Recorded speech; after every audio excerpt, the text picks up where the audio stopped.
George Soros is the world's most famous investor and speculator. It was his fund that earned in excess of $1 billion when he bet against the British pound in 1992. But he is more than just a money manager with one of the best track records in history. I Thank You, in which it talks about philosophy and business and politics. Thank you for joining us for this. Freedom is worth preserving, that it needs to be preserved, that it won't survive without our willingness to fight for it, to make some sacrifices for it. These things we hold self-evident. Well, it isn't self-evident.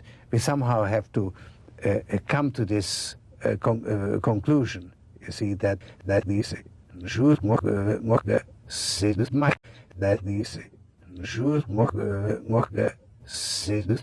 now, to make, therefore, pluralism has to be the common value. The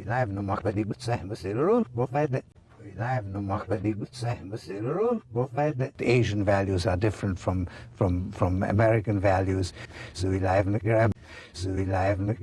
We have a lot of regulations. Look at the Barron's Bank situation and the situation in Japan. That there are throughout the world that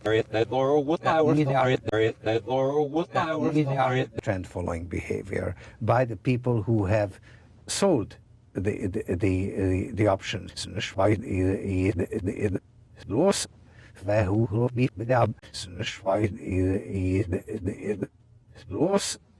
I don't mind regulation as long as it doesn't single out our fund. And both because he was an investor and a theoretician, because he had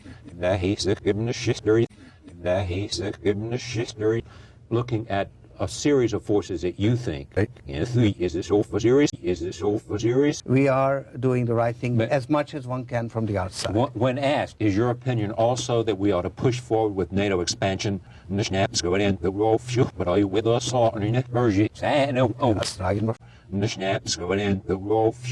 you with us on it?